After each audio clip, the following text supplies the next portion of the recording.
Brilliant maths classes के NCERT solution में फिर से एक बार आपका स्वागत है। इस वीडियो में हम लोग प्रश्नावली 7.2 के प्रश्न क्रमांक 9 को सॉल्व करेंगे। आगे भी इस तरह के वीडियोस को देखने के लिए चैनल को सब्सक्राइब कर बेल आइकन को जरूर दबा लें। प्रश्न 9 में है कि बिंदुओं a -2, 2 और b 2, 8 को जोड़ने वाले रेखाखंड AB को 4 बराबर भागों में विभाजित करने वाले बिंदुओं के निर्देशांक ज्ञात कीजिए। मतलब बिंदुओं के x और y के मान को ज्ञात करना है। यानी सीधा समझिए, यहाँ बिंदु A है और यहाँ पे B है। इन दोनों बिंदु को जोड़ेंगे तो क्या बनेगा? एक रेखाखंड AB बनेगा। तो इस रेखाखंड को 4 बराबर भागों में बांटना है। तो इस रेखाखंड को 4 बराबर भागों में जितने भी बिंदुएं बांटेंगे, यानी 4 बराबर भागों में बांटने के लिए हम जितने भी बिंदुओं को लेंगे उन सभी बिंदुओं के निर्देशांक निकालना है। मतलब x और y के मान को निकालना है। अब आपको यहाँ पे ये समझना है कि रेखाखंड AB को कितना बिंदु 4 बराबर भागों में बांट सकता है। तो किसी भी रेखाखंड को 4 बराबर भागों में बांटने के लिए हमें 3 बिंदु लेना पड़ेगा। जी, 4 भागों में बांटना है तो 4 से एक कम हमें 3 बिंदु चाहिए जो कि इस रेखाखंड को 4 भागों में बांट देगा। तो हम इन तीनों बिंदुओं को P, Q और R मान लेंगे। तो आइए उसी बात को यहाँ पे लिखेंगे हल। क्योंकि A और B दिया हुआ है तो सिंपल सा लिखेंगे दिया है, यानी जो हमें प्रश्न में दिया है। क्या दिया हुआ है? A दिया हुआ -2, 2 और B दिया हुआ है 2, 8 और AB रेखाखंड को 4 बराबर भागों में बांटने वाले बिंदुओं को विभाजित करने वाले बिंदुओं को हम लोग PQR मान लेंगे। तो उसी बात को लिखेंगे माना कि, यानी यहां सिंपल सा क्या कर दिए कि रेखाखंड AB को 4 बराबर भागों में बांटने वाले बिंदु को PQR मान लिए। तो आइए इसको एक चित्र के माध्यम से दर्शा लेते हैं। सबसे पहले हम क्या करेंगे, A और B को लेकर के एक रेखाखंड AB बना लेंगे। तो यहां बिंदु A को दर्शाएंगे -2, 2 और बिंदु B यहां पे दर्शा देते हैं B 2, 8 और इसको मिलाकर के एक रेखाखंड AB बना लेते हैं। अब इस रेखाखंड AB को ये जो PQR है 4 बराबर भागों में बांटता है। तो आइए, तो यहाँ पे बिंदु P ले लेते हैं और यहाँ पे बिंदु Q को ले लेंगे और यहाँ पे बिंदु R ले लेते हैं। यानी अब जो AB है 4 भागों में बढ़ चुका है, यानी एक भाग, दूसरा भाग, तीसरा और चौथा, और ये चारों भाग आपस में क्या है? बराबर है। यानी ये और ये भाग चारों आपस में क्या है? बराबर है।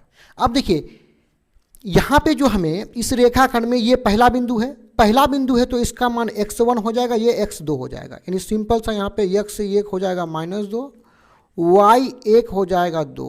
उसी प्रकार ये अंतिम बिंदु दूसरा बिंदु है तो ये x2, दूसरा बिंदु है तो x2 y2 हो जाएगा। यानी x2 हो जाएगा 2 और y2 हो जाएगा 8। अब यहाँ पे देखिए हमें बिंदु PQR के निर्देशांक निकालना है, यानी x और y के मान को निकालना है। तो x y के मान को निकालने के लिए हम लोग विभाजन सूत्र का प्रयोग करेंगे। और विभाजन सूत्र के लिए हमें क्या चाहिए? x1 y1, x2 y2 तो चाहिए ही चाहिए। इसके अतिरिक्त हमें अनुपात m1 अनुपात m2 भी चाहिए। लेकिन यहाँ पे अनुपात दिया हुआ है, किसी बिंदु का नहीं है। अब यहाँ पे एक बात और समझ लीजिए, ये जो x1 y1 x2 y2 है ये मान P के लिए भी होगा, Q के लिए भी होगा, R के लिए भी होगा।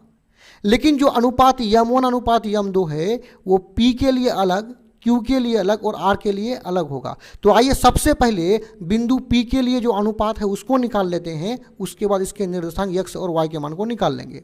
तो सिंपल सा यहाँ पे लिखेंगे बिंदु P के लिए। तो विभाजन सूत्र का प्रयोग करने से पहले हम निकाल लेते हैं अनुपात m1 अनुपात m2 निकाल लेते हैं।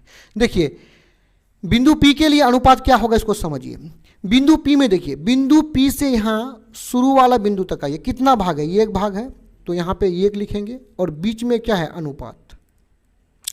m2 निकालने के लिए हम बिंदु P से ये अंतिम बिंदु तक देखेंगे कितना भाग है? 1 भाग, 2 भाग, 3 भाग, तो यहाँ पे 3 कर लेंगे। यानी इधर जितना भी भाग है वो m1 हो जाएगा। एक भाग है तो m1 का मान कितना, एक, बीच में अनुपात। इधर कितना भाग है, एक भाग, दो भाग, तीन भाग है, तो इधर कितना हो जाएगा, 3 हो जाएगा। अब आइए बिंदु P को निकालने के लिए जो सूत्र है, x का जो सूत्र है उसको प्रयोग कर लेते हैं। तो बिंदु P के x का मान निकालने के लिए सूत्र है m1 x2 m2 x1 बट्टे m1 प्लस m2 बराबर करेंगे m1 का मान। देखिए पहला मान m1 का, दूसरा मान यहाँ पे 3 जो है m2 का, तो m1 का मान 1, x2 के मान को ऊपर में देख लेंगे, x2 का मान 2 है, बीच में प्लस है, m2 का मान 3 गुना x1 का मान देखिए -2 है, तो -2 है तो -2 में ब्रैकेट लगा लेंगे। नीचे m1 प्लस m2, तो m1 का मान 1, बीच में प्लस m2 का मान कितना है, 3 है। आइए इसको आगे बढ़ा लेते हैं। 2 1 कम 2, माइनस प्लस माइनस, 3 दूना 6, बट्टा करेंगे 1 प्लस 3 हो जाएगा 4। अब यहाँ पे देखिए 2 से 6 को घटाएंगे तो कितना होगा, -4, और बट्टा में कितना है 4, तो ऊपर नीचे 4 1 कम 4, 4 1 कम 4 कट जाएगा, माइनस को लिखेंगे 1 बट्टा 1 का मतलब 1, x का मान निकला 1। आइए y के मान को निकाल लेते हैं। तो y के मान को निकालने के लिए सूत्र क्या हो जाएगा, m1 x2 plus m2, sorry y बराबर हो जाएगा m1 y2, y है तो y वाले मान को लेंगे, y2 m2 y1 बट्टे m1 प्लस m2 होगा, बराबर करेंगे। देखिए यहाँ पे m1 का मान, देखिए m1 का मान 1 है, गुना करेंगे और ऊपर से y1 और y2 के मान को देख लेते हैं। y1 का मान 2 है, y2 का मान कितना है, 8 है, तो ऊपर में y2 का मान कितना है, 8 है, बीच में प्लस m2 का मान कितना है, 3 है, गुना करेंगे y1 का मान है 2, नीचे में m1 प्लस m2 है तो m1 का मान 1, बीच में प्लस m2 का मान कितना है, 3 है। आइए इसको सॉल्व कर लेते हैं। 8 1 कम 8, बीच में क्या है प्लस, 3 दूना 6, और नीचे में देखिए 1 प्लस 3 हो जाएगा 4, जोड़िए 8 6 14, और बट्टा में कितना है 4, 7 दूने 14, 2 दूने 4, यानी 7 बट्टे 2। यानी ये जो p है, p का निरसान क्या निकला है, p का पहला मान कितना होता है, x का होता है, तो x का मान निकला है -1। तो यहाँ सिंपल से लिख लेंगे p का पहला मान x का होता है जो कि 1 निकला है, और दूसरा मान y का होता है, y का मान 7/2। अब आइए आगे बढ़ते हुए बिंदु q के लिए सबसे पहले अनुपात m1 अनुपात m2 निकाल लेंगे, उसके बाद उसके x और y के मान को निकालेंगे। तो यहाँ सिंपल सा लिखेंगे बिंदु q के लिए। तो चलिए सबसे पहले बिंदु Q का अनुपात निकाल लेते हैं, m1 अनुपात m2 निकाल लेते हैं। तो सबसे पहले देखिए कि बिंदु Q का अनुपात क्या होगा। देखिए यहाँ बिंदु Q का अनुपात निकालना है ना, तो देखिए बिंदु Q से इस पार देखिए तो कितना भाग है, 1 भाग 2 भाग, तो 2 कर देंगे अनुपात। इस तरफ देखिए कितना भाग है, 1 भाग 2 भाग, तो इस पार भी 2 कर लेंगे, यानी इस पार 2 भाग है तो 2 अनुपात, इस पार भी 2 भाग है तो 2 कर लिए, यानी Q का अनुपात कितना, 2:2 हो जाएगा। तो आइए इन्हीं अनुपातों को यहाँ पे लिख लेंगे, बराबर करेंगे। इसका अनुपात है 2:2। यहाँ पे कट रहा है, देखिए 2 1 कम 2, 2 1 कम 2, तो इसको एक स्टेप आगे कर देंगे, यानी m1 अनुपात m2 बराबर यहाँ पे 1 अनुपात 1 आया है। अब आइए Q के x के मान को निकाल लेते हैं। तो उसका सूत्र होगा m1 x2 m2 x1, यानी वही वाला सूत्र है जो ऊपर में इस्तेमाल किए। आइए मानों को रखते हैं। m1 का मान कितना है, 1 है, m1 का मान 1 गुना x1 और x2 के मान को ऊपर में देख लेते हैं कि x1 का मान देखिए कितना है, -2, x2 का मान 2 है, तो यहाँ पे x2 का मान 2 है, बीच में प्लस है, और m2 का मान देखिए कितना है, m2 का मान 1 है, गुना करेंगे x1 का मान ऊपर में कितना देखिए -2, बट्टा में m1 प्लस m2, तो m1 का भी मान 1, बीच में प्लस m2 का भी मान 1 है। चलिए इसको सॉल्व करते हैं। 2 1 कम 2, माइनस प्लस माइनस, 2 1 कम 2, बट्टे 1 प्लस 1 कितना हो जाएगा 2। ऊपर देखिए 2 से 2 घटेगा तो 0/2, ऊपर में 0 नीचे में 2, तो कितना हो जाएगा 0। अब आइए इसी के y के मान को निकाल लेंगे। तो y का भी सूत्र होता है m1 y2 m1 y2 plus m2 y1 बटे m1 प्लस m2 बराबर करेंगे। अभी अनुपात क्या है, m1 का अनुपात m1 कितना है, 1 है। y1 और y2 के मान को ऊपर में देख लेंगे, क्या निकला है, y1 का मान 2, y2 का मान 8 है। y2 का मान 8 है, बीच में प्लस है, और m2 देखिए m2 का मान भी कितना है, 1 है। गुना करेंगे, y1 का मान ऊपर में कितना देखे, 2 देखे, बट्टा में क्या है m1 प्लस m2, तो m1 का मान 1, बीच में प्लस m2 का भी मान कितना है, 1 है। आइए इसको सोल्व करते हैं। 8 1 कम 8, बीच में प्लस 2 1 कम 2 बट्टे 1 प्लस 1 कितना हो जाएगा, 2। 8 प्लस 2 10 हो जाएगा, बट्टा में 2 है, 5 1 कम 5, 5 दूने 10, यानी y का मान कितना निकला, 5। तो q के निर्देशांक क्या होगा उसको यहाँ पे लिख लीजिए। पहला मान किसका होता है, x का, तो देखिए x का मान कितना निकला है, 0, तो पहला मान x का 0 हो जाएगा। दूसरा मान y का होता है, तो y का मान कितना निकला है, 5। q का मान निकल चुका है। अब आइए जो अंतिम बिंदु है r के भी निर्देशांक निकाल लेना है। तो सबसे पहले बिंदु r के लिए अनुपात क्या होगा, यानी m1 अनुपात m2 क्या होगा उसको समझिए। इसके लिए फिर से एक बार हम लोग फिगर को देखेंगे। हमें यहाँ पे बिंदु r के लिए अनुपात निकालना है ना, तो r से इस तरफ देखिए तो कितना भाग है, ये 1 भाग 2 भाग 3 भाग है, तो 3 होगा। अनुपात करेंगे और r से इधर केवल 1 ही भाग है, तो अनुपात 1 हो जाएगा। यानी r का m1 अनुपात m2 क्या हुआ, 3 अनुपात 1। तो आइए r के अनुपात को यहाँ पे लिख लेते हैं।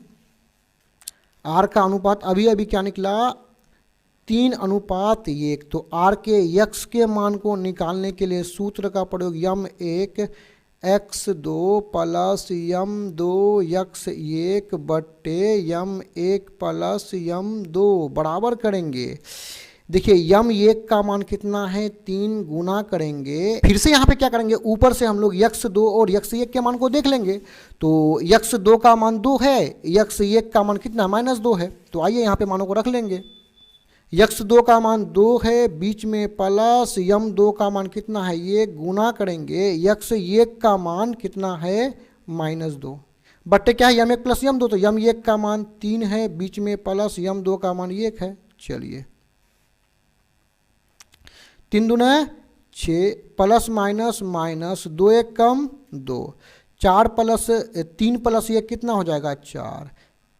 6 से 2 घटेगा तो कितना बचेगा, 4, बट्टा में 4 है, 4 1 कम 4, 4 1 कम 4, तो कितना बचा, 1 बचा।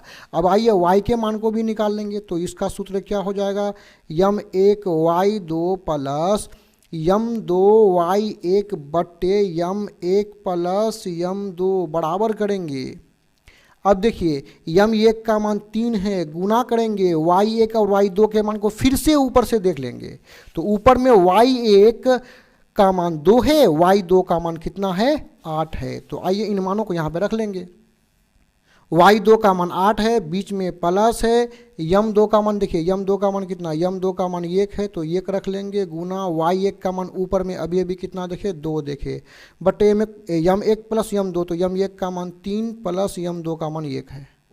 चलिए इसको सोल्व करते हैं। 8 तिया 24, बीच में प्लस है, 2 1 कम 2 बटे 3 प्लस 1 कितना हो जाएगा, 4। 24 प्लस 2 26 बटे 4, 13 दूने 26, 2 दूने 4, तो y का मान कितना निकला, 13 बटे 2। अब ये हम बिंदु r के निर्देशांक निकाल रहे हैं ना, तो पहला मान किसका होता है, x का, और x का मान कितना निकला है, 1 निकला है। तो यहाँ पे लिख लेंगे सिंपल सा कि बिंदु r का पहला मान x का और x का मान कितना निकला है, 1 निकला है। तो 1 रखेंगे, कोमा करेंगे। दूसरा मान y का होता है, तो y का मान 13 बटे 2 निकला है। अब अतः करके हम तीनों बिंदु के मान को यहाँ पे लिख सकते हैं। तो सबसे पहले हम बिंदु P के मान को लिखेंगे, और बिंदु P के मान क्या क्या है, देखिए बिंदु P है -1 कामा 7 बट्टे 2। P के मान है -1 कामा 7 बट्टे 2, और उसके बाद जो Q है, Q का मान कितना निकाले हैं, 0,5, 0,5 और अभी अभी r का मान कितना निकाले, 1,13/2। यही हो जाएगा आंसर। डिस्क्रिप्शन में और भी वीडियोस के लिंक है। धन्यवाद।